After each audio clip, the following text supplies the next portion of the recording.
Le tout premier discours de Félix-Antoine Tshisekedi prononcé du haut de la tribune des Nations Unies à New York le jeudi 26 septembre 2019 dans le cadre de la 74e Assemblée générale de l'Organisation fêtière des États du monde ne cesse de susciter des réactions en sens divers.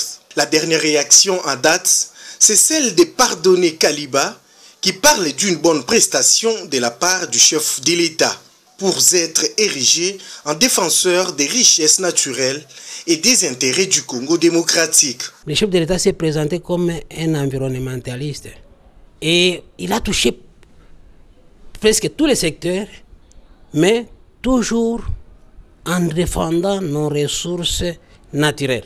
Il a parlé de l'eau, il a parlé de la forêt, il a parlé aussi de nos mines.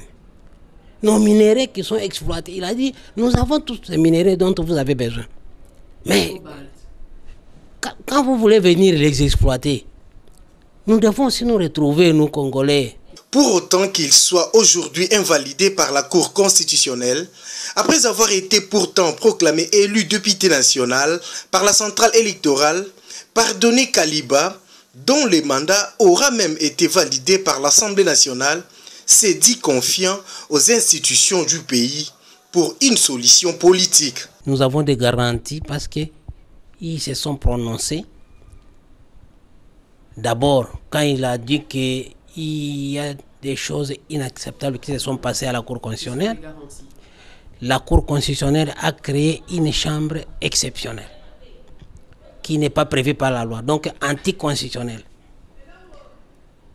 Donc l'autre, le dernier arrêt. Mais c'est parmi les solutions politiques, non? Oui, c'est ce que j'ai dit. C'est déjà un autre arrêt anticonstitutionnel. La présidente de l'Assemblée nationale, en nous recevant, il dit qu'il faut une solution politique. Donc elle voyait déjà la solution sur le plan politique. Parlant de l'affaire dite des 15 millions de dollars américains, présumés disparus des caisses du Trésor public, cet infirmier de formation soutient l'appel du comité laïque de coordination pour préserver l'image des institutions publiques. Tout ce que je sais, que ce soit rétro-commission, que ce soit anté-commission, que ce soit quoi, c'est anticonstitutionnel. Et tous ceux qui vont être cités dans l'affaire, à mon sens, doivent être sanctionnés. C'est comme ça que le CLC avait même demandé qu'il devrait déjà être suspendu. Je suis d'accord avec le CLC. Tous ces gens qui sont cités d'abord là,